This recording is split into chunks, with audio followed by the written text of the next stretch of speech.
Good morning. It's Monday morning, and he's here bringing the hell out of everybody to get us all going. Yeah. Good day, everybody. Bonjour. Sayonara. Hello. Top of the morning to you. Absolutely. And here we are on Teddy's People with my mentor and station principal, Mr. Keiith Hayes. And we're getting to part 4 of his story now. We left him at Routers last week, didn't we? We did indeed. We did, and that's before his Russian adventure coming up, which we'll tell you all about. And of course, a very auspicious weekend for yourself, Keiith, with your daughter coming over, Tracy. Yeah, indeed. Very, very nice young lady. Yes, Very nice I think so. And she surprised me by bringing her son, or one of her sons, with her. I thought it was her other half. Sorry? I thought it was her other half. Just me being facetious as usual. Here we go. My grandson, who is an interesting young man because he teaches people who have had some difficulty in their lives, or have some difficulty in learning, and so on and so forth, trying to bring them back to lead useful and lives that make them feel good. So to bring them back into the mainstream of society. That's right. Yeah. Yeah. And he loves it. He enjoys it very much. So it was good to see him. And we had a very nice meal yesterday at The Black Horse? No, we were too late for the Black Horse. It was sort of around tea time, 5 o'clock-ish, at Keiith. Oh, really? On the high street. And I have to say, the food was very, very good. I quite like, because of my peculiar diseases and so on, I have a strange appetite.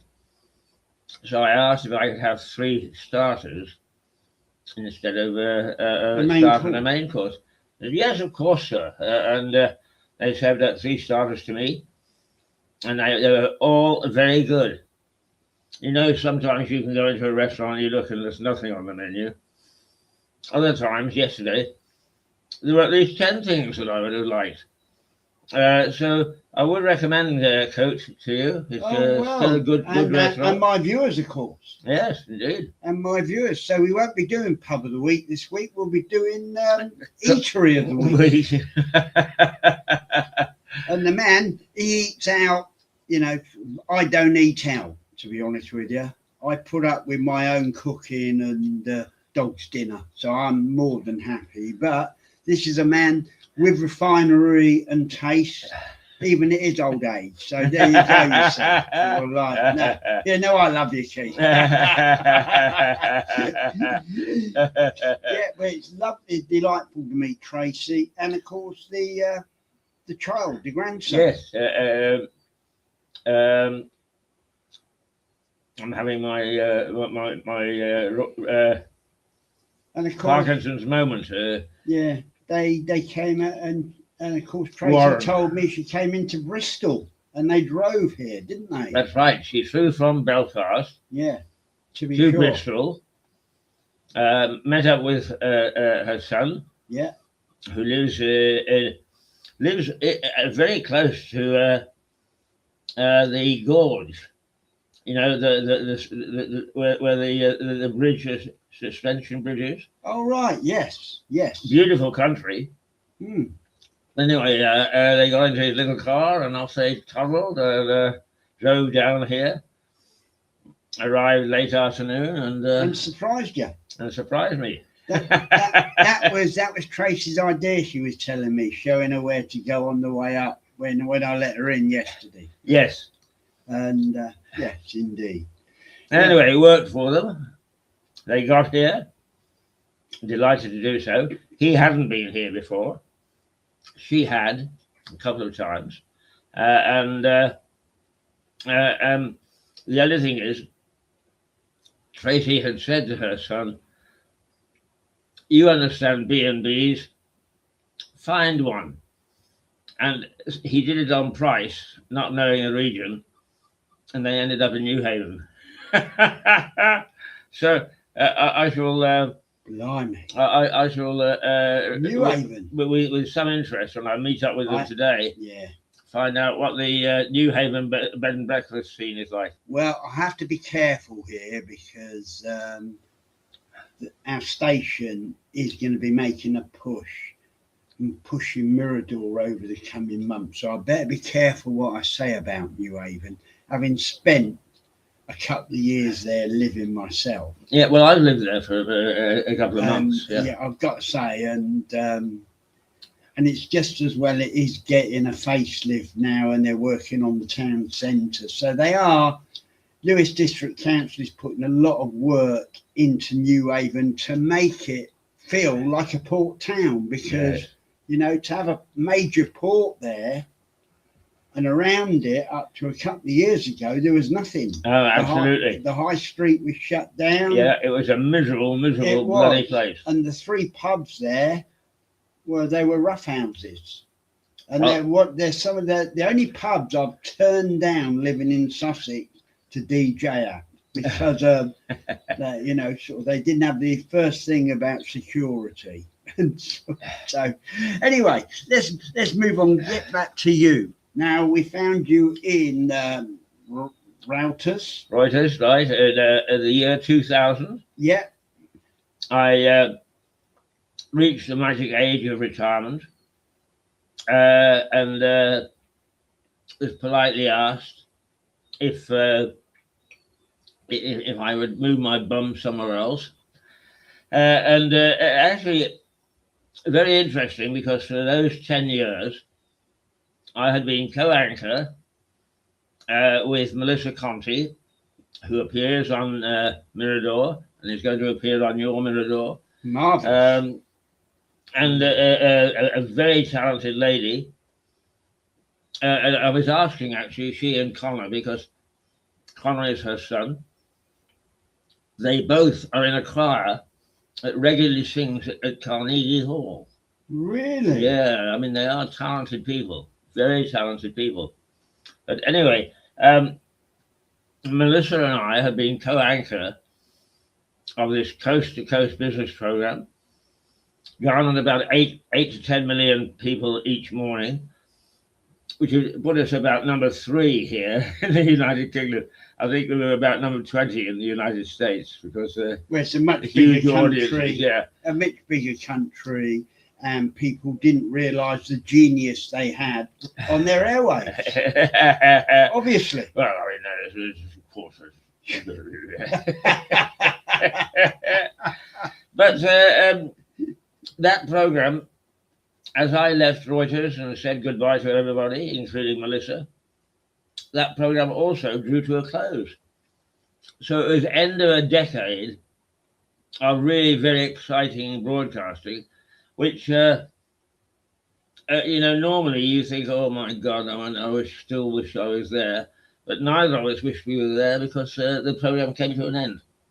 Yeah. Well, and I bet that 10 years, though, whizzed by, didn't it? Oh, it did. Because we're having a similar conversation yesterday, weren't we, yesterday afternoon? That's right. And like 5 months since I made my debut on Mirador. Somebody told you how long you'd been on.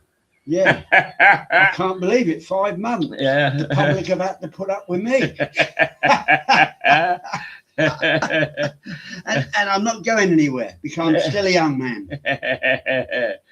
Well, in my head, if I may publicly say that you're a great addition to, because he was not a broadcaster. 6 months ago, he was not a broadcaster.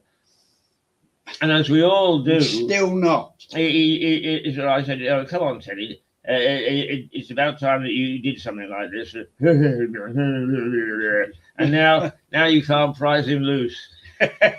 He just loves it. Like a man possessed.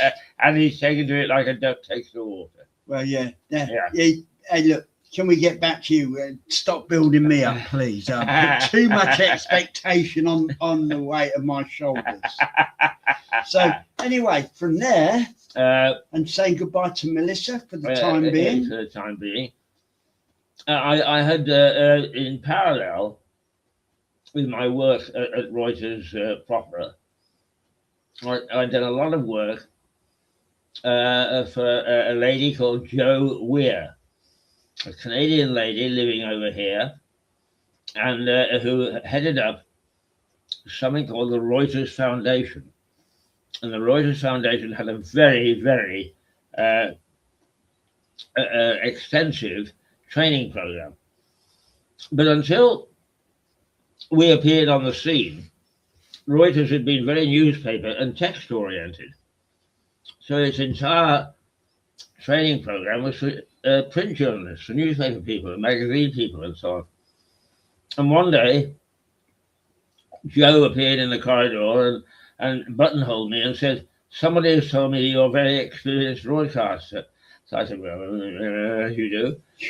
And she said, I'm with the Reuters Foundation. We now need to move into television or adopt television. Could you...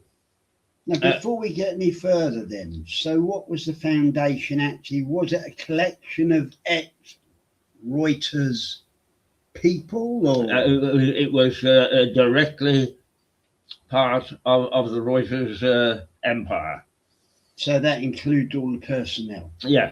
Okay, that's fine. It was run by about 5 people. Yeah, just for the viewers, just to keep them up where we are. But being part of Reuters, of course, you had an extensive budget. So I said, yes, I'll devise a program for you. Yeah. Not taking it terribly seriously, because we were busy setting up everything to help Reuters, including a book by me to help Reuters journalists, who are all print journalists, adopt to television. Ah, right. And it's two very different animals, as you'll appreciate now. Yeah, to make the transition, it is sort of like you write a sports report, but actually putting it over to people watching your show, you have to be pretty adaptable. And of course, imaginative as well, up to a point. And everything was done to script in those days. Scripts are totally different. Oh. Totally different for television than they were for newspapers and for wire service operations. So I said, yeah, okay, I'll do that. And the next thing I knew was, I'm trying to remember where the first place was to go. I think it was Serbia. They sort of, Joe Weir said to me, "Oh, next Tuesday, we're off to Belgrade. We've got a week's training there. Will you pack your bag and join us?" So I found myself on a plane on the way to Belgrade to retrain some journalists in Serbia. And one of the interesting things that happened there, Teddy, was because the whole of the Balkans had been very carefully nurtured, on its own with as a collective. They hadn't expanded or developed quite the way that we had. So I went in first to one of their studios, and here was the guy with the razor and the little block, cutting up tape and sticking it together. Splicing it. That's right. Yeah, that's what they call it, I think. Which we'd stopped doing 10 years before. And he sort of apologized, and I said, "Look, don't apologize. We've got to take you forward in terms of skills, but don't forget those skills." No. Because, during the 7 Days War in the Gulf, they found that they were in the middle of the desert with no way of sending the report back. And I said, they couldn't even put programs together. I said, you could have. Because you had the skill. The old skills, yeah, that's right. I've got to say, that sounds like a major. Now I'm involved in TV, trying to splice something together. That must be a hell of a skill to be able to do, surely. Indeed, it is. Because I would imagine it means actually looking at a piece of tape and knowing exactly where you are, what you're looking at. Yeah, well, quite often you have to go and listen to, right, that's it. You have to mark it with a yellow, I forget what the pencil was called. You mark it, Like Chronograph pencil. Yeah. Lay it on a block, which had got a little slit in it. You took a razor blade and you sliced through it. And then where you wanted to come out, you did the same thing. Yeah. Marked it with the yellow Chronograph, slice it again, put the two ends together, and then there were the rolls of special tape that you laid across it. And that did the trick. It was very cumbersome and very time consuming. And Did you ever do any yourself? Oh, yeah. Yeah. I was taught on that stuff. You see, that I'm old enough. Yeah. And it's actually amazing that you got to retirement age and you went for a training course. You know? And it just shows that, again, to anyone watching, that, you know, if you're retirement age and you can still do something, why the hell stop? Oh, you're absolutely right. And to be quite honest with you, I watch the what I would call the adult television, BBC and ITN, and I shrivel because it's obvious that these people have not been through proper training. Really? Oh, I mean, the standard presentation, just awful. Just awful. They haven't been trained. Well, and I'm a great believer in ongoing training. Not just in broadcasting, in everything. Keep the training up. The funny thing is, times of economic stress, the first thing to go out of the budget is training. So what you do is you lower the standard of the goods while trying to rebuild your business, and it's crazy. It's well, of course, then there's an old saying in sport: prepare to fail, fail to prepare. It's a very good sporting. It's what Sussex cricket Peter Moore used to use. You say, fail to prepare, prepare to fail. Yeah. And it's very true. And it sums up exactly what you're saying about. The thing is, you can't, in any job, trim budgets and knock off certain parts of it, because preparation is everything. Yes, absolutely. You know, and I'm sure, I don't know what newscasters do. I obviously watch GB News a lot, and it strikes me that there's a certain amount of freedom with GB News that the presenters go off pack, and you can tell. Yeah. I can tell now, you know, to be honest, and I'm in no way ever will be up to the standard of those people. Well, you know, Teddy, don't put yourself down. I mean, first of all, you had a bit of training from the master himself. Yeah, but that's not decline your training, by the way. No. But some people are natural broadcasters, and you're a natural broadcaster. God. Well, God help us. The mantra in our business is: do you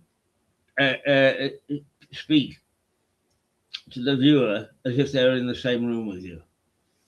And there was a Canadian broadcaster called Lloyd Robertson who used to do the 9 o'clock news. Now in Canada, the 9 o'clock news would come in stages across the country because it's got 5 time zones. It's of course, time zones changing. Yeah. Anyway, Lloyd got a note from a little old lady well, she's old, but a lady on the prairies where people are isolated from their neighbours by, 100 acres, 200 acres of land. Really? And it said, "Dear Mr. Robertson, Dad and I watch your newscasts every night at 9 o'clock, and we think you do a marvellous job. But we argue. Dad says you can't see us. I say you can." Which obviously is right, she asked. But the point is, the fact that she thought it was a two-way one, it told us just how good a job he was doing in communicating with his viewers. And if everybody met that standard, then it would be much better. But today, if anything, they push you out. We're part of a unique little circle. Oh, we do this and we do that. The rest of you sit back and put your hands up in awe. Yeah. Bugger off. Exactly. Yeah. Yeah, I know. Not a bit interested. 999 is on the next channel. Exactly. Right? Yeah, exactly. Yeah. I mean, I'll be honest. I mean, I don't know how. If you'd have said to me, "There's a script," I would have said thanks, but no thanks. Yeah. Unfortunately, because for one thing, I'm no good at reading. On a serious note, to actually do a program, look at the camera, and actually take a script. I can see why on TV, on the likes of ITV and BBC and Sky, they've probably got auto-cue coming up on a screen. So that means that you keep your head high, look at the screen, and in the background is the auto-cue with what you've got to say. But then discipline-wise, I've never been any good discipline-wise. So hence, your grandson who's doing the bringing people out of themselves, I'm sure that my dad would have got someone like that involved for me because he knew how scatty I was. But it wouldn't have made any difference. It wouldn't have made any difference. So anyway, there you were. Then I was on the plane to Belgrade. To Belgrade. And we had a very successful 4 or 5 days there. I very much got the taste for working overseas. I'd done some, and of course I'd been 15 years in Northern Ireland. And of course you started your journey in Canada. That's right. All those years ago. Yeah. During the war. But now it really stepped up because I would do a month here and a month there, and so on, which I did probably for about a year. I was into Romania in just months after Ceausescu was assassinated. It was fascinating.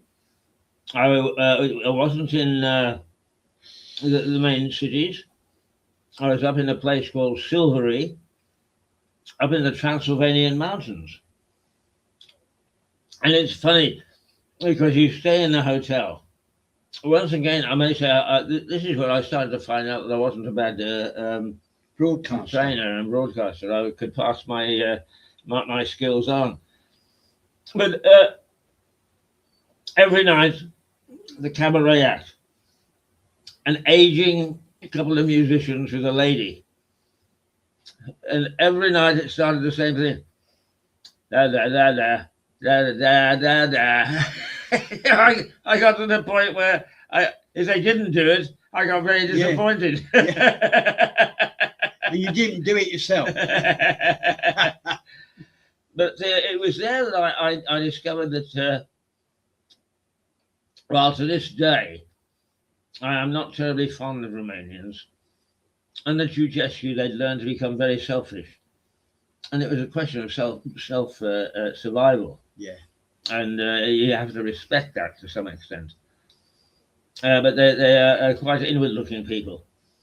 But I decided to just semi-climb the mountain outside the hotel. And halfway up, I found a lovely place to stop and rest. And there was a family there having a picnic. And they said, "Hey, please come and join our picnic." And they gave me sandwiches and coffee and so on and so forth. Lovely.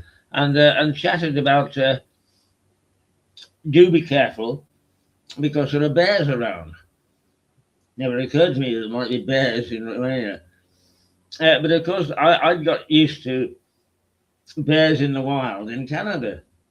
So I sort of said, "Oh, yeah, well, yeah. Damn me. On the way down, didn't I bump into a bear?"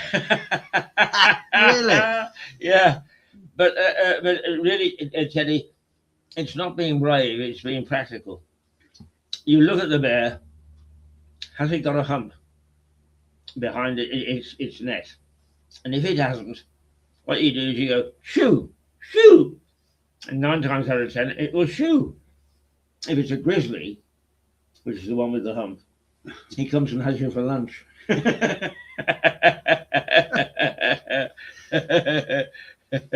Blimey. But they were very kind and very nice. And the people I was training were very receptive because they'd been, Ceausescu, as a communicator, you'll appreciate this. He successfully cut off Romania from the outside world. They didn't know what was going on internationally, and we didn't know what was going on internally. And this one lady who was in her 40s had shocking pink hair. And, it just didn't sit with a 40-year-old lady. I said, nice hair. And she looked at me and said, "No, it's not." But she said, "This is the way the dissidents made themselves known to other dissidents because the Ceausescu people didn't understand what might be called modern trends. So they just thought that we were following a modern trend, when in fact what we were doing, we were communicating with one another. I'm against the regime, are you?" Yeah. Oh, right, yeah, so it's a brother or sister in arms. Yes, absolutely. Oh. But there are two things that I found in Bucharest. One was a Church of England church with 2 priests and Really? Yeah, and it Must have been pretty unique. Absolutely, but it had a congregation of 100, 110, 120 each Sunday, and cheap lobster. Lobster? Yes, I used to go to the hotels where they put brunch, something which you've been organising with. Brunch. Yeah. And the brunch always had a choice of lobster, crayfish, a whole range of seafood. Absolutely marvelous, and a one. I think it was 10 quid. So you saw a lot of money there. Yeah, you saw it and eat it. Oh, absolutely, yeah. But other than that, I didn't care for Romania. And my wife came and visited me when I was, because I went back out later for a year-long stint. And my wife came out to visit me. And she was very perceptive because by this time she was going in, to the various countries that I was in. And she said, "Don't invite me back here." So, I don't like it. One was a bit rude, selfish. And in fact, apart from the family you met on the mountain. Out in the country, they were delightful. In the towns. And I always said, you could tell their mental attitude because at the junctions, the road junction like that, when the lights changed, they'd all try to get through on the amber and create traffic jams. Because I must get that last little, this city mentality. Yeah. This city mentality that we have. But also up in the mountains, in the Transylvanian mountains, I went on a side mission with a colleague, and we stayed in the Gatehouse Hotel of King Carol's Castle, which is it wasn't built until the 1800s, but it was everything that you've ever seen in a fairy book. You know? Really? Yeah, and in perfect condition, absolutely perfect condition. And by then, of course, I know you're great interest in history. So to see something like that from your perspective must have been it was a thrill. Yeah, must have been wonderful. But there were two things I learned there as an international traveller. Take your own plug for the sink, because the water was hot, the rooms were huge, wonderful furniture and so on and so forth, but no stopper for the sink. So when you came to shave, the water disappeared. So are they standard? They're all sink standards throughout the world then, are they? Well, or do you have to take a selection? A golf ball will do it. Good idea. That's a good idea. Golf ball guy. So everyone watching, take a golf ball with you. Absolutely. And it's always handy as well when you're outside if you can get hold of a club. But the other thing that was absolutely marvellous, and I'm sure that it doesn't exist today, but we went down for breakfast, and it was in this huge anteroom, and on the table were great pots of caviar. And I was so taken aback. I said to the I can't remember the waiter, but I said, "Is that included?" Of course, sir. The only other place that I'd ever done was in my very first visit to Moscow, which was way back in 1975. Same thing. In the in-tourist hotel, pots of caviar, much as if you got pots of jam at breakfast. Yeah. And you just lash it onto the toast and the bread. Mind you, I suppose you're in the area where caviar is fairly commonplace, aren't you? Yes. Around the Soviet bloc. Sturgeon out of the rivers and so on. Because really, Russia only down the road, so like I would imagine that it's fairly easily available. Yes, you're quite right. But to us, you know, that was when you think that in the supermarket a little jar like that will cost you $5. I've got to say, I've never eaten caviar. Have you not? No. It's got a sort of a salty taste. Yeah, yes, I'm led to believe, but I've just never had. Well, I got used to it as a 21, 22-year-old university student because I was taken in by. I say taken in.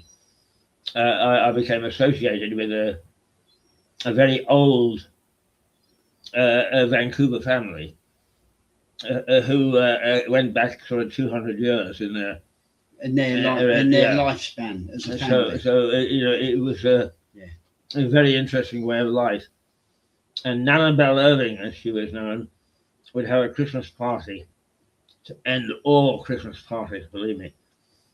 But she always used to start it with a boiled egg cut in half and caviar on top. Really? Yeah, and it's a very interesting way of eating caviar. Try it sometime. Bear that in mind. Yeah, boiled egg. Yeah. Anyway, back to Bucharest. The other thing that was nice about that city was there was a park bang in the middle, and it really was nice to wander the park in absolute safety. And there was a lake, and on the edge of the lake there were 2 or 3 what I would call boathouses, but in fact they were restaurants. Yeah. And you could get a very nice meal sitting and watching the. I mean, you could actually go boating on the lake. I never did, but I wish sometimes I had. But to watch Romanians at play, as it were, is very interesting. But anyway, that was one of my first tastes is Belgrade and Bucharest. After that, I went back to Belgrade several times, And that's where I got a bit uptight, wondering whether I was going to be shot, because there was a man who, by our standards, I don't think would be considered a mafia, but by theirs, he most certainly was. He owned banks. Oh, yeah. And lumber mills and you name the Belgrade equivalent of the mafia. Yes. Right. And there was a very strict code in Serbia. You don't get into politics if you're a businessman, and we will leave you alone to do whatever you want, fairly unregulated, if you do leave us alone. And Bogaloo, as his name was, had crossed the line. He formed his own political party. I mean, he now lives in northern Cyprus. I mean, they showed the power of politics in Serbia. But I stayed in what he tried to set up as a London-type club in the middle of Belgrade. And, so I had a driver at my disposal, smoked glass and so on and so forth.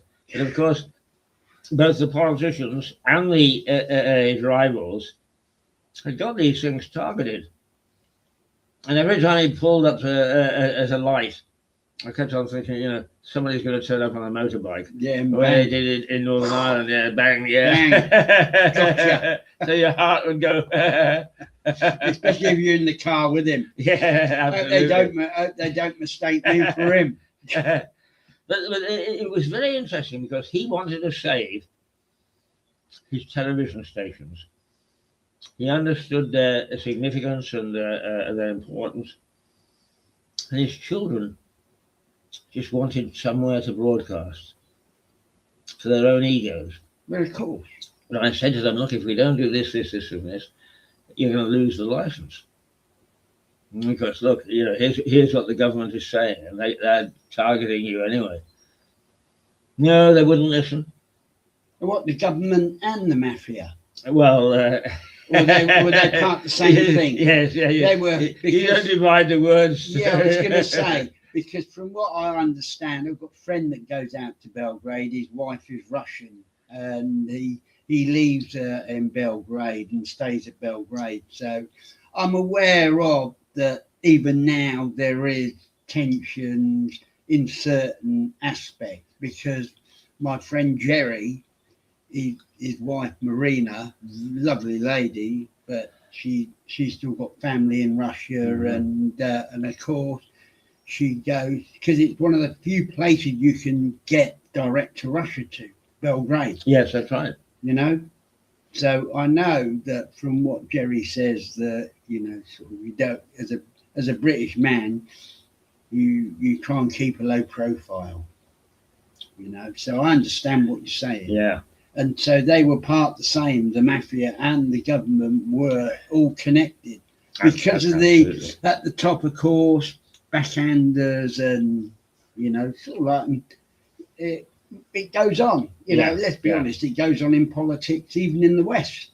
Well, the same rules in many ways applied right throughout the Balkans, because Tito did a remarkable job putting together all these various countries under the title. He was a brilliant. I would have loved to met him, actually. I would too. To get all the factions in talking.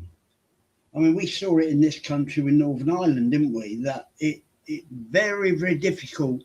Different factions, different beliefs, different driving forces to actually bring people and marry them up and cut through their differences and find a common goal. Yeah, I mean, he was very skillful in that regard, but he also took Teddy Roosevelt's philosophy: speak quietly, but walk with a big stick. Yeah. Because on the odd occasion, if you didn't agree with it, your fingers got chopped off. He sounds. I always likened him to a salesman, Tito, to convince people, which is especially that's what a salesperson does. Yeah. Especially door to door. You know, you convince the person that it's right for them, and to get a group of people, he must have been a hell of a salesman. Yes. Did you ever meet him? You didn't. No. He'd gone well before I went to the Balkans. I mean, I met many politicians and strongmen, and for that matter, I was watching a program at sort of 3 a.m. or something the other morning, and it was taking a look at places like Kyrgyzstan, Tajikistan, and so on. And one of the people that I also did a bit of work for, and because I if people aren't killing people, it doesn't bother me if I do work for them. Was the man who actually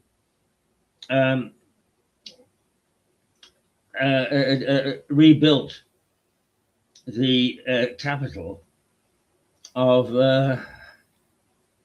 Kazakhstan. It was rebuilt, totally rebuilt. Really? And he rebuilt it, made a fortune out of it, absolute fortune. And he was a politician. No, but he knew how to get the politicians. I stayed at his place in Switzerland for a little while, and he sent a note down saying, "Would you please join us for dinner tonight?" There were 3 Duma, which is the Russian House of Commons, if you like, 3 Duma politicians at that dinner. Really? And that's a Russian politician. Yeah. I mean, this guy was actually an Albanian. And who was running Russia at the time? Was that Yeltsin? It was post Yeltsin. It would have been 2000 or thereabouts. So, because Gorbachev had gone in the 90s, and then Yeltsin, if I remember right, followed him. Yeah. So would that have been a young Vladimir Putin? It would have probably been.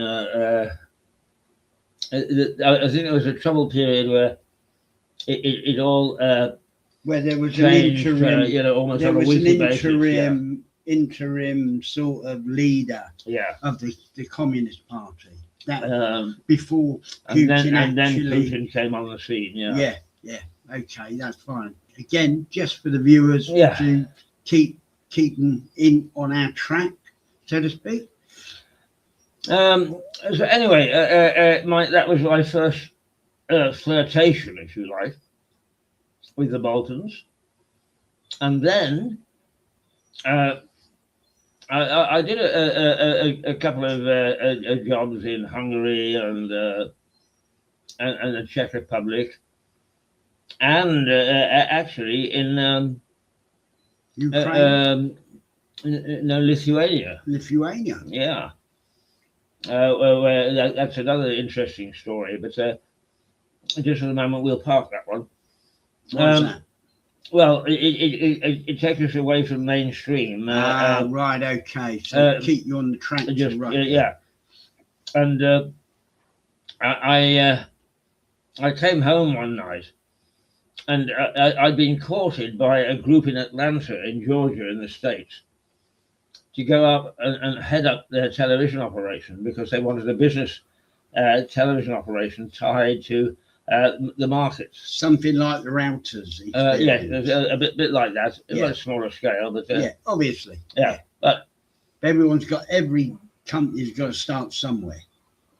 But these people, whether it's because they were in Atlanta or why, equated a pound with a dollar.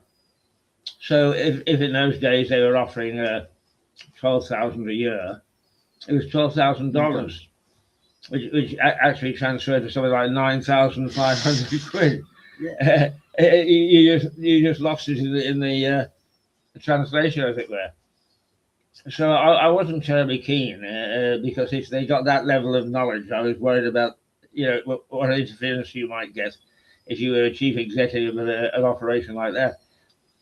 And she said, "Oh, an American called And I told him that you would be home, at 5 o'clock, and he said he would call back.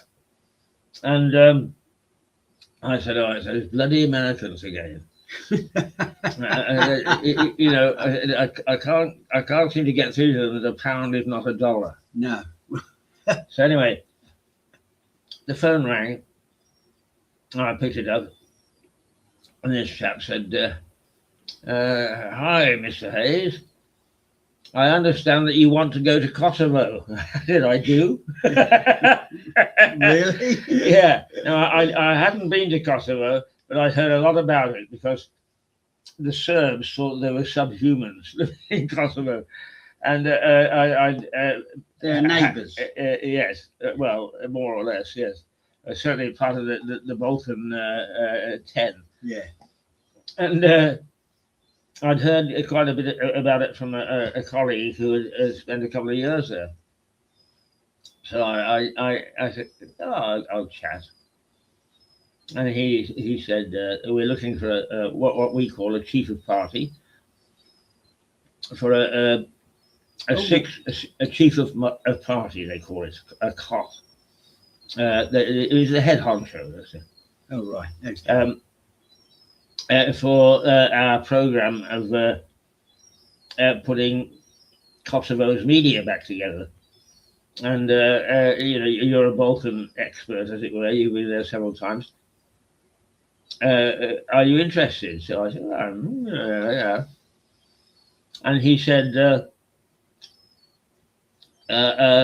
"Just basically, so that you understand what we're talking about, this is what we're offering in terms of a salary, and these are the perks." Blah, blah, blah, blah, blah. I put the phone down. I went downstairs to my wife and I said, "We've got to rethink this." Yeah.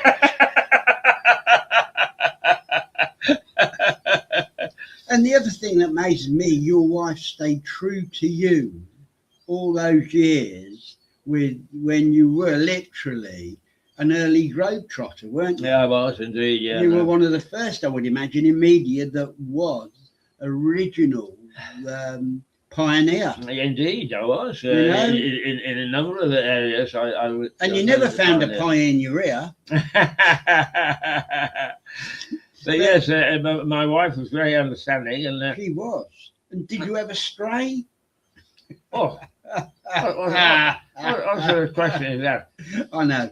It's a cheeky one. Well, no, actually, it doesn't mean to say that you didn't have a bit of an eye for a lovely lady. Oh, I know you have still. Yeah, but you have to be very careful on these missions, because you get entangled, as indeed some people did, with a local lady, and 9 times out of 10 she would come from a good family or from a political family or whatever. You started a complication which got totally out of hand. So I kept it at a distance. But my wife would come out to visit me, as she did in Kosovo and Romania and so on. And she certainly enjoyed her 2 or 3 weeks there and made herself very useful. I mean, out of this conversation that I just told you about, I did end up for 2.5 years in Kosovo, in Pristina. And Valerie came out there, and the first thing that she did was, I went to the American embassy, and I said, "Listen, my wife is coming out. She's an accountant. So she was actually a very good bookkeeper. She wasn't a qualified accountant. Could I get her at no cost? No, we won't put her on the budget, and sort out the mess, the financial mess that you've got in your office down the road." And they said, "Oh, we welcome you. You can put her on the payroll. Pay her while she's here. Get it sorted," which she did. Because when I went there, this guy who's in charge of the funds, $6.5 million, right? He's in charge of $6.5 million, and he wore those military trousers, with pockets down there. Oh, right, yeah, the early cargo trousers. That's right, yeah. And he kept a bunch of cash here, and moved it to there, depending on what it was supposed to be doing. And nobody knew. They didn't know what they were spending or where it was going or What pocket was the petty cash? I didn't ask. But I said, look, Valerie, take a look at this. This can't go on. So she, in no time flat, she got a system going and so on. And he went to wearing normal trousers. Yes, absolutely. But the one thing that I regret is that as a result of my actions, this guy lost his job. And I felt very, very guilty about that. But if they had carried on, there would have been an international financial scandal. It would have gone to the House of Representatives. Really? Yeah. Oh, yeah. Well, that would have been big news. Absolutely. And I didn't want to be in the middle of that sort of mess. No, and you wouldn't want to be associated with it. So here we were. My wife was going home. We lost the guy who did the trouser transfer, and I put out an ad, what we needed. But I had a very good second in command, a guy called David Bellin, who became a friend. And I said to David, look, we're going to have 30 or 40 applications of this. I wasn't far off. Will you do the initial thing and sort it out to about 10? And which he did over a couple of weeks. And he said, there's one outstanding candidate, but I don't know whether, you would get on with her because she's very outspoken. So I said, well, let's give her a try. So this lady came in, and her name was Lena, and she sat down, and I only asked 2 questions, and she more or less turned around and said, and what's more, I'll sort you out. And I thought, oh, this is what I need. Yeah, exactly. Her name was Lena Ukella. She joined me. She got the thing working very, very, very well. She knew what could go into the books and what couldn't. And always we harmed a little bit off because we used to have regular parties. And also, USAs who were phoning us wouldn't pay for phone calls home. Well, when you're away like that, you need to phone. Of course you do, yeah. So I was phoning on a daily basis. And she said, no, don't worry, I've hidden it. And USA is funny too, because they change very rapidly. Some people you get along with. I've got a couple of ambassadors, American ambassadors, that are still friends from that. And I got a couple that think that I'm a walking devil, But she managed to get things into a situation where I didn't have to worry. I just said, Lena, sort it out. And she did. And she did. And the other thing, I tell you, these are sort of red herrings, I suppose, but Kosovo is a very male-oriented society. 4 people would apply for a job. 3 of them men, 1 woman. You could guarantee that the job would go to one of the men. Mm. And I said, no, we're going to become a meritocracy. Whoever is best for the job gets it. And when I left, we had a staff of 22, 17 of them were women. And it was a smooth running operation. It really was a good operation. So I was very proud of that. Well, actually, I do think, certainly where we live, there are more female entrepreneurs in Lewes than anywhere else in Sussex. In my experience of living here 2 or 3 years now, that most of the retail in Lewes is female. And you know what? And I think that's true. And they genuinely seem more astute than the male, Well, I didn't I didn't make any. Sex was sex wasn't important. I wouldn't say that. The gender was not important. No, well, that's it. Yeah, definitely. I just went on meritocracy. Yeah. And the better people available were ladies. Yeah. And they went on to bigger things. I mean, Lena is now in Germany and a very successful accountant. One of the ladies who was my media law advisor eventually became head of the whole media commission in Kosovo. Is one of the men, Behar, is a senior PR man for the Czech embassy.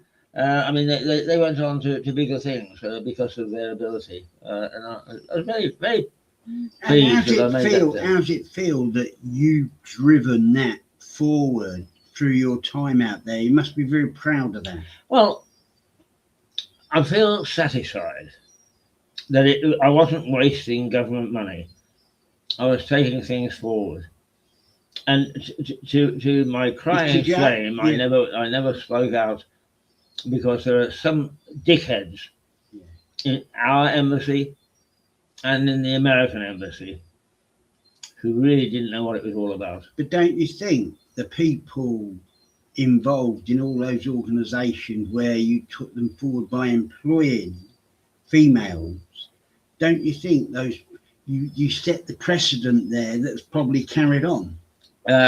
Yes, hopefully. I mean, surely, well, otherwise, what would be? Otherwise, it's an insult to females that wouldn't be carried on, you know. And in macho societies, which obviously the Soviet bloc was, you know, I would imagine that you know, and it's good that someone was able to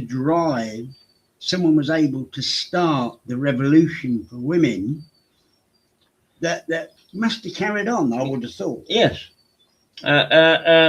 Actually, I had great support from one American ambassador, Reno Harnish III, who went on from Kosovo, and he was the ambassador to one of the Baltic states, or South Caucasus, Armenia, where I spent a lot of time, Georgia, and one beginning with A. And he went to the one beginning with A. The name just escapes me for a moment. The ambassador, the name sounds so American. Yeah, absolutely. Don't you think? You know, absolutely. The third. Yeah. I mean, sort of like, and I can imagine that from the Americans I know, that is the psyche. You know, oh well, we call him the third, and you know what? It gives them a touch of grandeur. It does, actually. Yeah, it does. Yeah. I mean, we had while Val was out there, we had a cocktail party in my house. I had a third of the house, and we invited Reno and his wife, and he said, "Oh, we're delighted to come." He said, but a couple of days before, he said there'll be people crawling all over your house, making sure that this, that, the other. You know, no government can be hiding when I come in, and so and sure enough, they did. Oh, they worked that place over. You know. But Valerie had got used to that in Northern Ireland.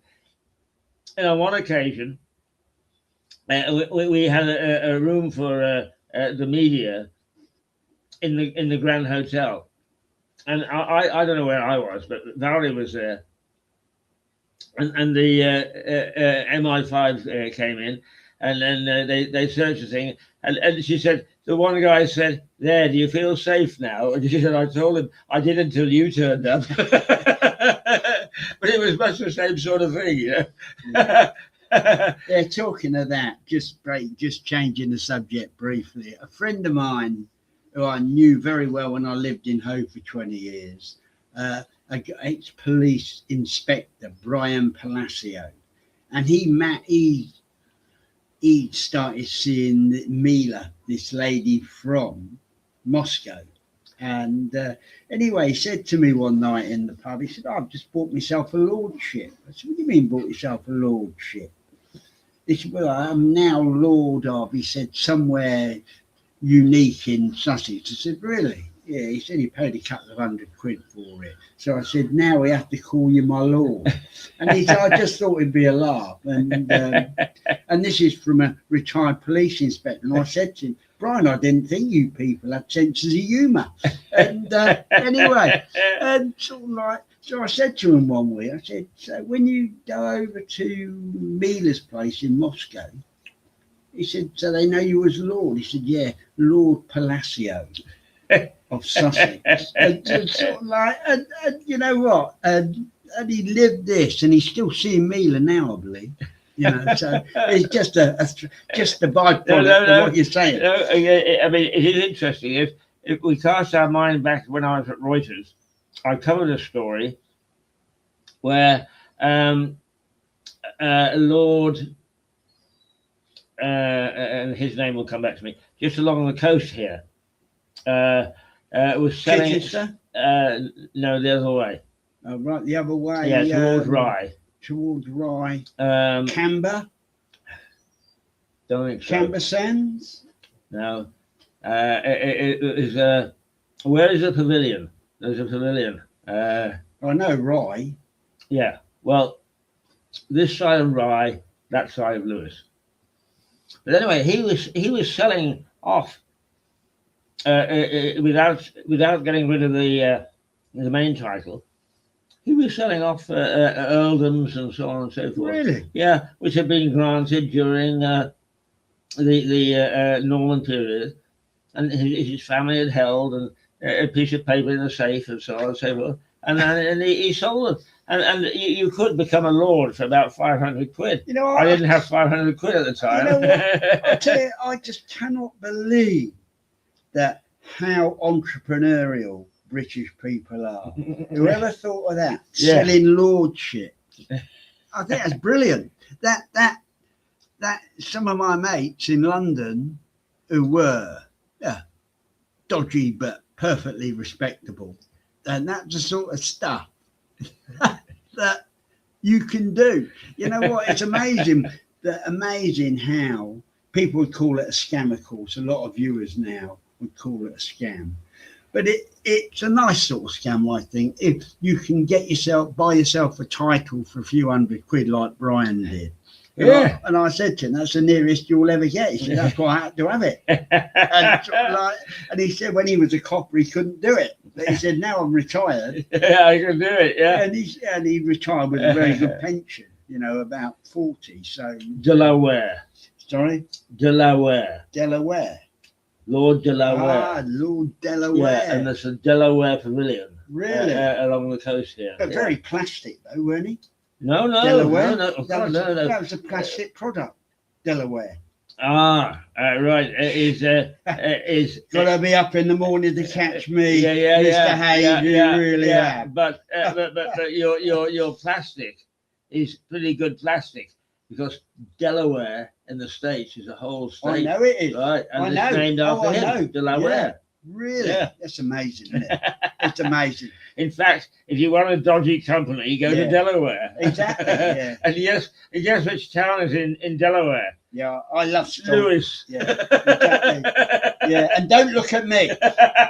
I love skullduggery and stuff. I really do. It's always been an interest of mine.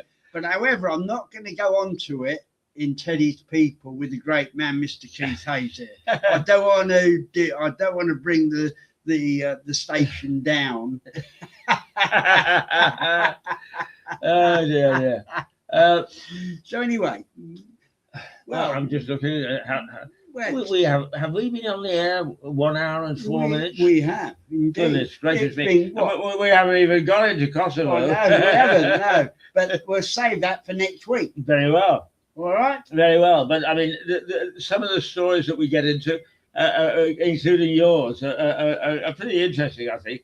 and that's the main thing. As long as this program is interesting to people, and it's fun to do. And he and I are having a good laugh. Exactly. As it starts on a Monday. Exactly. Who else needs anything more? Exactly. Yeah. It's the right way to kick stuff off. And actually, while we're on, have you done any more about your walk, your charity walk? No, I haven't done a thing, but I've been quite busy this past week. I know you have, yeah. And then preparing for my daughter arriving. And of course, he's got a blog coming up. Yes, indeed. I almost wrote you at 2 o'clock in the morning the other morning because I got up, made myself a cup of coffee and so on. I just flicked on the television out of interest. Guess what they were showing? In the heat of the night. In the heat of the night. Which is Sidney Poitier. Yes. And Rod Steiger. Yeah. And Poitier has been visiting an older aunt or something in one of the southern states.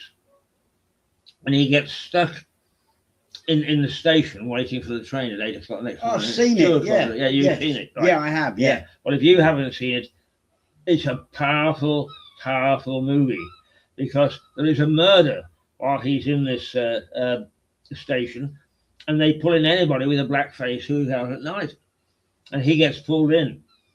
And he says to Rod Steiger, he says, "What do you do?" He said, "Well, I'm a New York City detective." And Steiger calls New York, and he comes back and said, "Oh," he said, but I mean, you know, the approach towards black people in the South doesn't change just because no. So he says, what do I call you?" And Poitier draws himself up and says, "They call me Mr. Tibbs." And it's a very powerful line. In a powerful movie, it's a powerful line. So later on, in the events that we've been talking about in the areas, people found it very difficult with my last name, Hyas, Hoos. They couldn't pronounce it, even though to us it seems fairly simple. So they used to call me Mr. Keiith. So I thought about this line. They call me Mr. Tibbs. So I adopted it.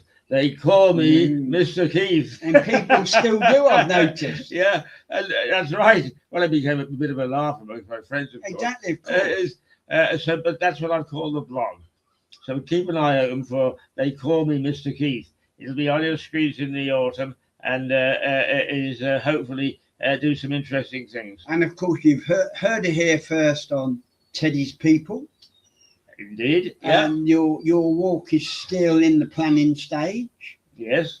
And what I suggested originally was you should start from the end point. It's far easier. Start in Ringmer. Yeah. Yeah, far easier to do it that way than to walk all the way there and then find yourself looking for a bus. Yeah, absolutely. That's the thing. So if you start from Ringmer, I'm sure we can find someone to drop you off. For those who are new to Teddy's program, and I know he's increasing audiences all the time, I can't walk. I've got Parkinson's. I have to drag my feet, my legs, wherever I go. Half the time, Teddy is supporting me. People think we're married, but we're not. And he's not my type. And I said, but before I pay it, I go to the great television studio in the sky. Not too soon. Not too soon. I hope so. I'll enjoy myself too much. But I would like to do something for charity, and people do these walks.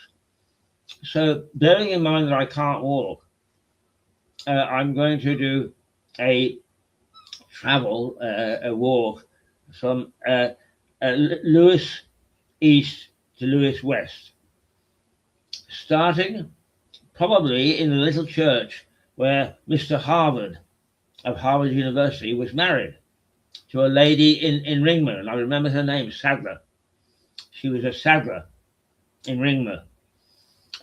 So we'll start in Ringmer and walk our way, and we have no idea how long it's going to take.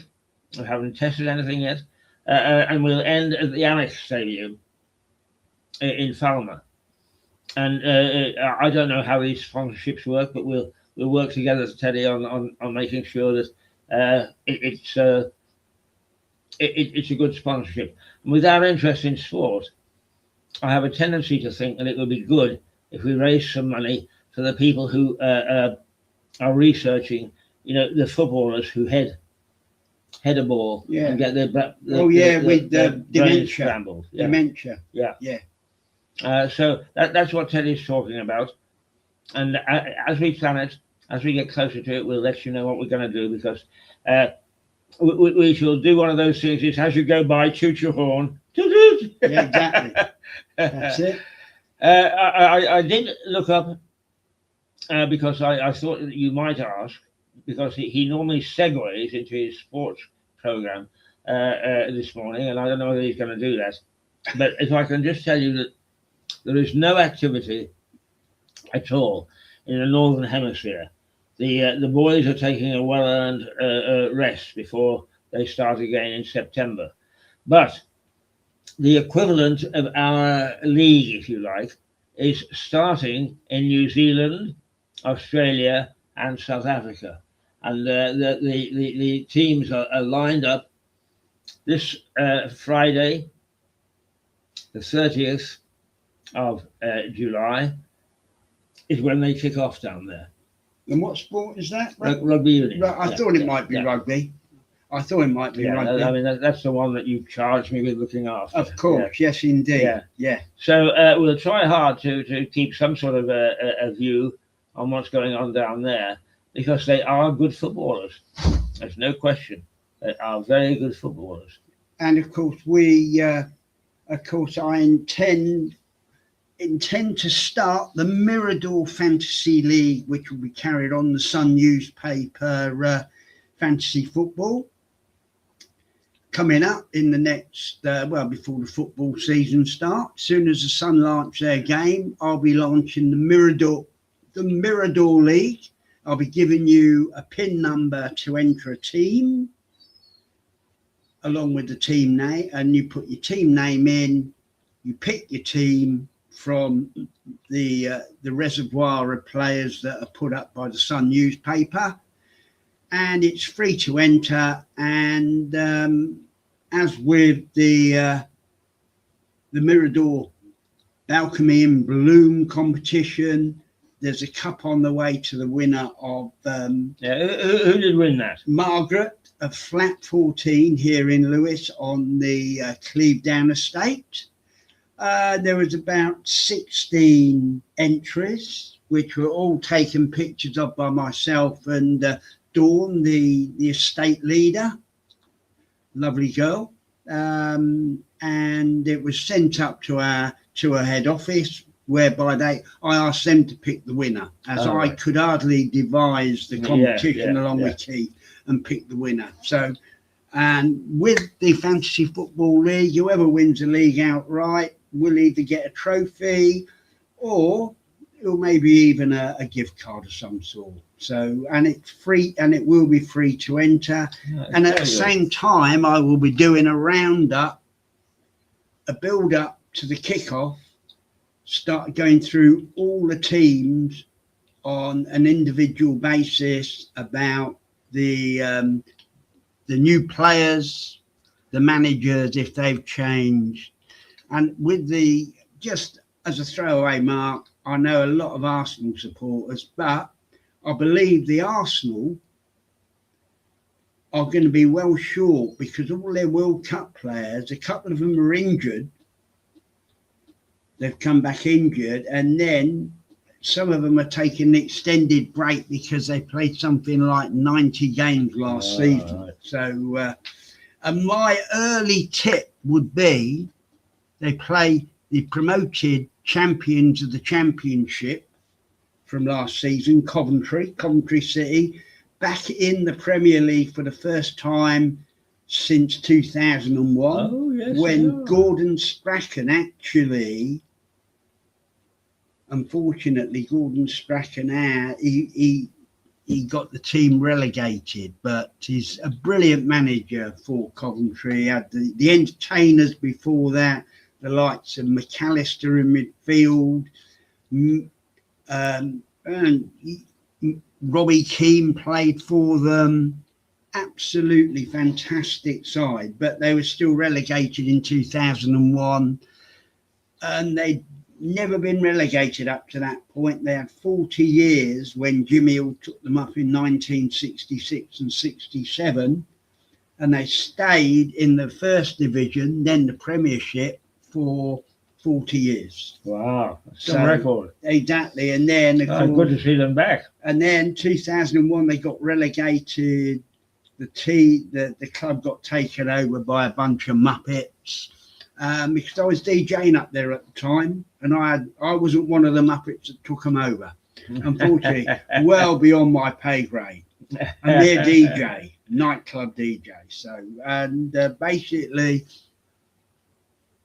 Don King, who brought them back, employed Frank Lampard the start of last season, and Frank Lampard, to his credit, took them up.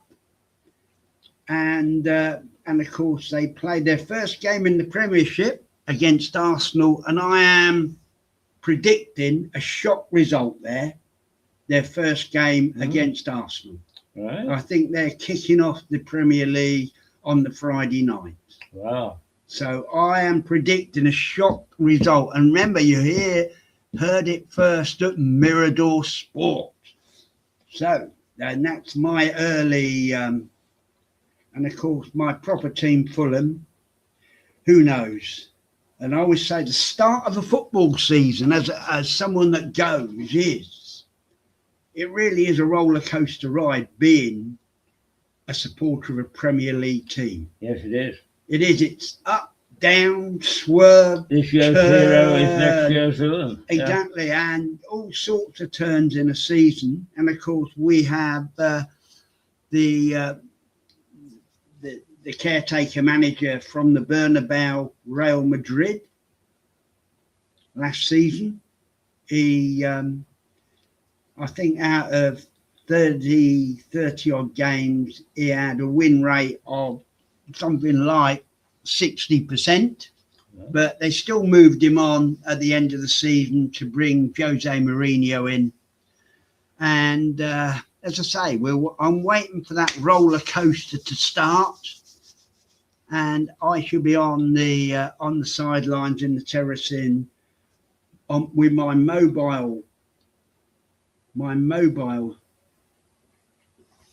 Mirador, and I'll be interviewing fellow fans, telling me what they think on the terraces, actual terraces on the night, and it will be broadcast later on. Oh, that's great. That's wonderful. So it really is. Well done, Teddy. Other stuff I'm doing is I'm still doing the Bobby Moore Challenge, which is the Bobby Moore Challenge is for cancer and cancer research.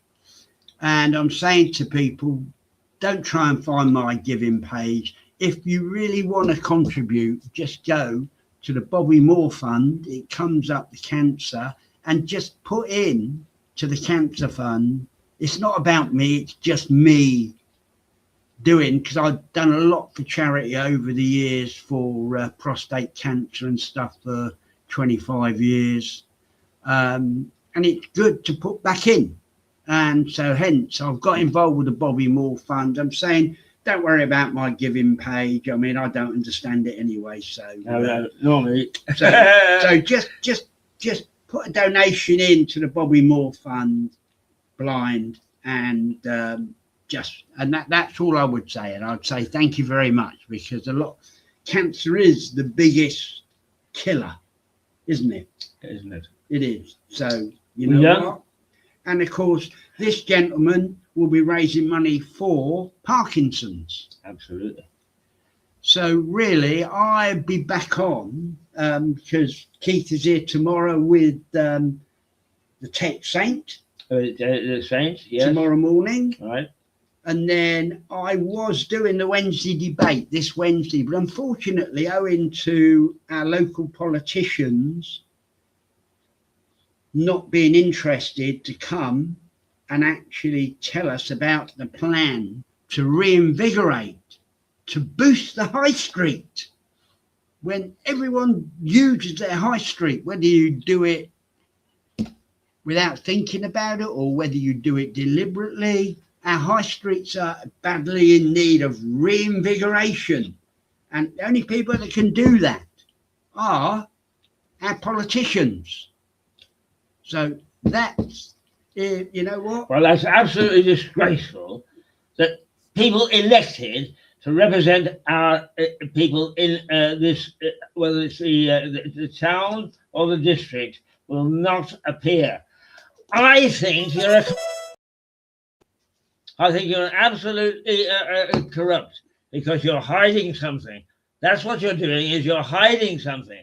And if you won't appear on it, I will. And I will take your place and then see what sort of reputation you've got left. This, out of a lifetime of going around various countries, we behave like Kosovo before the war. That's what we behave like. And you think, Keiith, no, you're bloody uncivilized, and because you're not travelled, you don't know. People look at us in Britain and say, oh, I wouldn't want to be like them. Ha, ha, ha, say the politicians. Because you live in a bloody bubble. Get your finger out and start being accountable to the public. If I can just say, the one party that have been very favourable to myself, I've spoke to their one of their councillors, and that's Mickey on reform, and he's been, and he's forwarded, I forwarded an email to them, and he's also pushing on my behalf. So well say to Mickey, a reform, good on you. Yeah. And I'm hoping, however, that means this week I've put off the debate on Wednesday to next Wednesday. So right. Please. But that's the only week that we'll give them. Yeah, these politicians. Exactly. And they get after that, we put words into your mouth. And if you were then say, oh, you can't do that. Yes, we can, because you didn't bother to come and defend yourself or explain yourself or tell us what you're doing, because you're all picking up some sort of income from the opposition. And that's disgraceful if you will not explain yourself to the people. I mean, and we will take an active part in the next election. And God help you after that. And I will be holding these people to account. I'll be bringing a full list of councillors, which I'm sure that Keiith will be able to put on the screen and say, if you voted for any of this lot, don't do it. Yes, absolutely. And ask the question why they won't reinvigorate your high street. Because we need our high streets. We do. You know? We do. And definitely. So on that note, really, I think it's a good time to finish this morning. Now, we did have a man called David Rickman coming in, but well, owing to your family over and plus he likes you, and I want you to be part of the conversation on my extraordinary life stories. Right. Okay. So sure. And just lastly, to a couple of neighbours of mine, Tony in Block 2, who has been hospitalised, and of course Bob and Kath. Bob has had to go in for surgery, which hopefully both of them will come out and be their normal selves. Right. I know it's difficult when you get over sort of 65, and of course our best wishes, both mine and Keiith's, and all my viewers hopefully send our regards to Bob and Kath, and of course Tony, my ex-neighbour, lovely fella. And just briefly, hello Graham, hello Carly if you're watching this morning, and I'll see you in Brighton soon. All right, so thank you again, Mr. Keiith. Okay, good to be here, Teddy.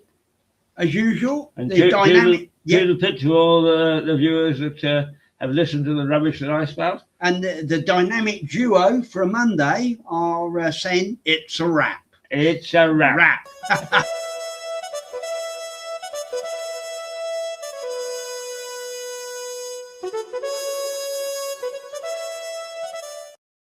Go be a show Tracy that. Yeah.